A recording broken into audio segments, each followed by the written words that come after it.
ዛሬ ጋሽዬ እንግዲህ ሩታን ባንቺ ምክንያት ነው ይሄ ሁላ ነገር የመጣው።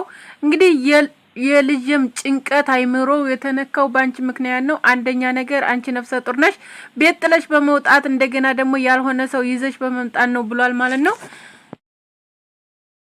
ሰላም ጤና ይስጥልኝ ውድና የተከበራችሁ ውድ ቤተሰቦቼ ሰላም ብያለሁ። ሰላማችሁ በያላችሁበት ብዝት ትርፍ ይበልኝ። ይሄን ቪዲዮ ላይክ፣ ሼር፣ ሰብስክራይብ በማድረግ ቤተሰብ ይሁኑ። ይሄን ቪዲዮ ያያችሁ ሁላችሁም እንዳታሳልፉት። ዛሬ አብርሽ እንግዲህ ሐኪም ቤት ትናንት ወዳ እንደገባ ታውቃላችሁ። ዛሬ 3 ቀኑ ነበረ። እንግዲህ አባቱ ዛሬ ማለት ነው አንቺ ነሽ የሁላ ምክንያትና ሰበብ ይሆንሽው። ምክንያቱም ኑሮት ይኖር እንደዛ አይደለም። አንደኛ ነገር አንቺ ነፍሰ ጡር ነሽ፣ ቤት ለቀሽ ወጣሽ። ቤት ለቀሽ ተመውጣትሽ ደግሞ ሌላ ወንዶች እያመጣሽ እንደገና ሌላ ችግር እየፈጠርሻለሽው አንቺ ነሽ። ይሄን ነገር ማሰብ አቅቶሽ ነው ወይስ ምንድን አስበሽ ነው እንደዚህ የምታደርጊው?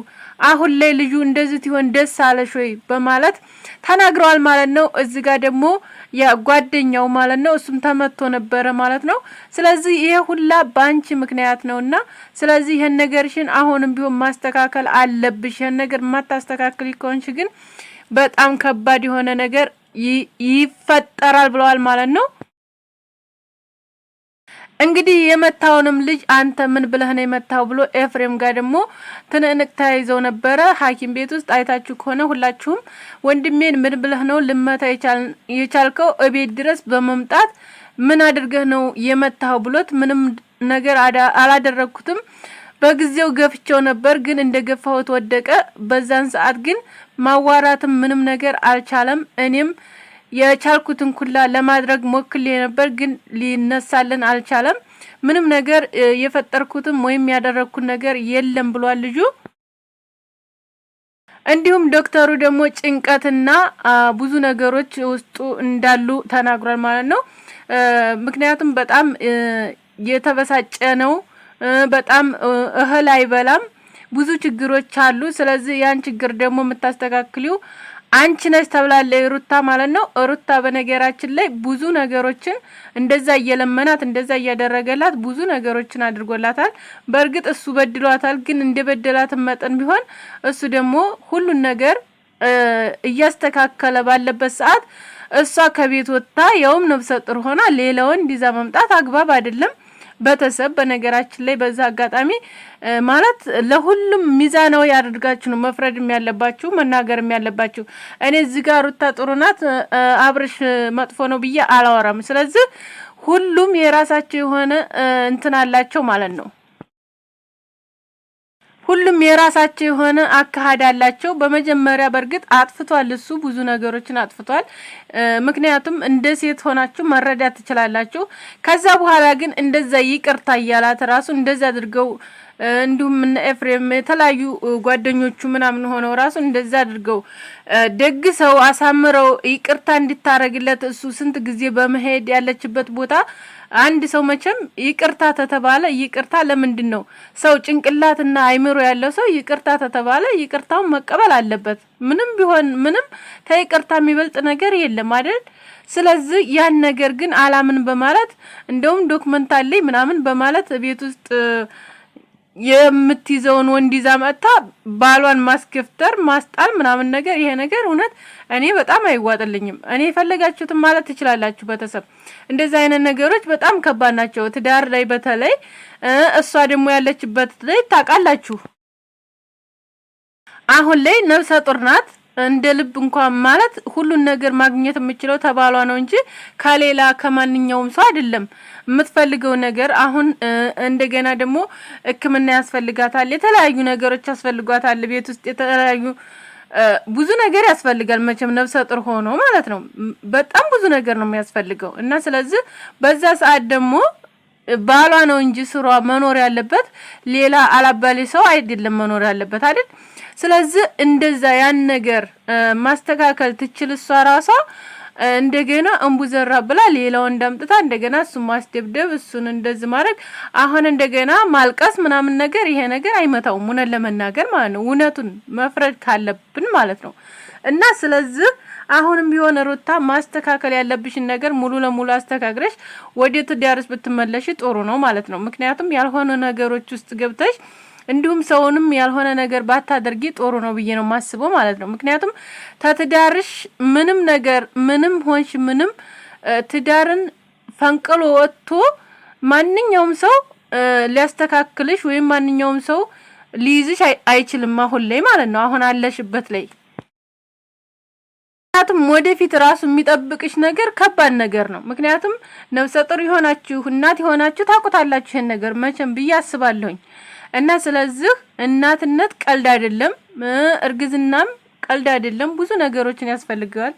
ብዙ ነገሮች አሉበት፣ ድካም አሉ፣ ብዙ ነገሮች ማለት መቼም ያልወለዳችሁ አታውቁትም፣ ላታውቁት ትችላላችሁ። ግን የወለዳችሁ ደግሞ ታውቁታላችሁ ብዙን ነገር ማለት ነው። እና እንደዚህ አይነት ነገሮች ቢቀርብሽ ጥሩ ነው። ታሁን በፊትም በነገራችን ላይ ያብርሽ አባት መተው ሸምግለው ነበረ፣ ብዙ ነገር ብለው ነበር። ጥፋተኛም ልጃቸውን አድርገው ብዙ ነገር ብለውሽ እንደሄዱ እናቃለን በቪዲዮም።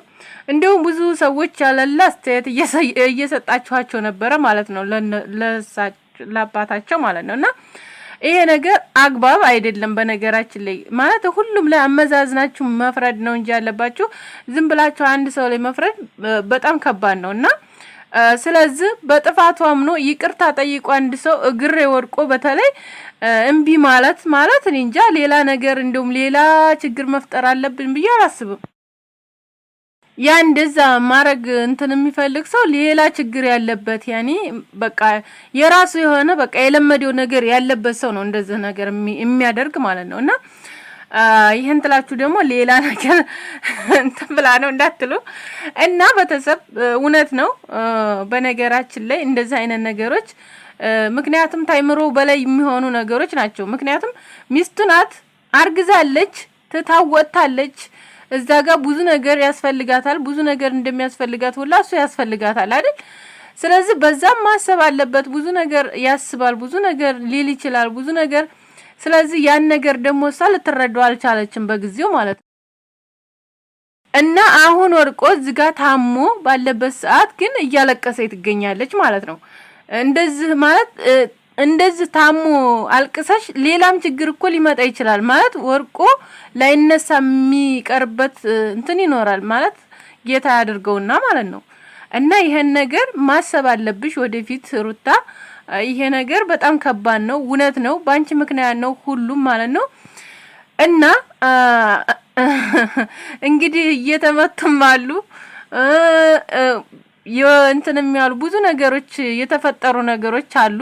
እነኛ ነገሮች ደግሞ እንግዲህ ይቅር ተባብላችሁ ትዳራችሁን መምራት ነው እንጂ ያለባችሁ አንቺ ዛጋ እሱ ዛጋ ይሆናችሁ እንደገና ሌላ ሰው እያመጣ ቀልድ ነው እንዴ? ትዳር በእናታችሁ እውነት ቀልድ አይደለም። ትዳር ቀልድ አይደለም። ምክንያቱም ትዳር የሚኖርበት ነው። ትዳር ማንነት ነው። ትዳር ቁጥብነት ነው። ትዳር ብዙ ነገርን የሚያስተምር ነው። ዝም ብሎ አይደለም ትዳር የሚባለው ነገር ማለት ነው ቤተሰብ። እና ስለዚህ ሩታ ደግሞ እንዲህ አትበይ፣ ወደዛ አትበይ። ካሁን በኋላ የትም መሄድም እንትን ማለትም በጣም ከባድ ነው የሚሆነው ላንቺ ማለት ነው። ወንድ ልጅ ችግር የለበትም በነገራችን ላይ ማለት ነው። ያው ስለሚያስብሽ ስለሚወድሽ ሊሆን ይችላል ትንሽ ቀን ሊጎዳ ይችላል እንጂ ጣጣ የለበትም። ወንድ ልጅ ምንም ጣጣ የለበትም። እርግጠኛ ሆኜ ነግርሻለሁኝ ማለት ነው። ግን አንቺ አሁን ላይ ላይታወቅሽ ይችላል። ግን በኋላ ብዙ ነገሮች ብዙ ችግሮች ይደርሱብሻል። ብዙ ትንሽ የማይባሉ በገንዘብ ማለት በገንዘብ ተማምነሽ ሊሆን ይችላል። በተለያዩ ጌጣጌጥ ነገሮች በእነኛ ማለት አትፈልጊው ሊሆን ይችላል። ግን ከስርሽ የሚያስፈልግሽ ባልሽ ነው። ልንገርሽ እርግጠኛ ሆኜ ማለት ነው ያስፈልግሻል። ማንም ገንዘብም ኖረሽ ምንም ኖረሽ በኋላ መጨረሻ ላይ ታገኘዋለሽ ውጤቱን ማለት ነው። ማን እንደሚጠቅምሽ ገንዘብሽ ወላ ባልሽ እና ስለዚህ ይሄን ነገር ማስተዋል ማሰብ አለብሽ ማለት ነው። እና ገንዘብ ቢሞላ ቢተርፍ ምንም አይተክርም። ለክፉ ጊዜ የሚገኝልሽ ባልሽና ባልሽ ብቻ ነው። እና የራስሽ ቤተሰብ እናትሽ ናት የምትገኝልሽ። ሌላ ሰው የሚገኝልሽ ምንም የለም። እና ይሄን ነገር ግንዛቤ ውስጥ በማድረግ በማሰብ ብትረጂና ራስሽን ኮነሽ ወደ ትዳርሽ ብትመለሺ ደስ ይለናል። ማለት እንደዚህ አይነት ችግሮችም አይደርሱ እንደዚህ አይነት ያልተባሉ ነገሮችም ማለት አይፈጠሩም ነበር ማለት ነው። እና ቤተሰብ ሁላችሁንም የራሳችሁን አስተያየት መስጠት ትችላላችሁ። እወዳችኋለሁ። ላይክ፣ ሼር፣ ሰብስክራይብ አድርጉኝ። የምታበረታቱኝ እጅግ አድርጌ አመሰግናለሁ። ክበሩልኝ። ደህና አደሩ።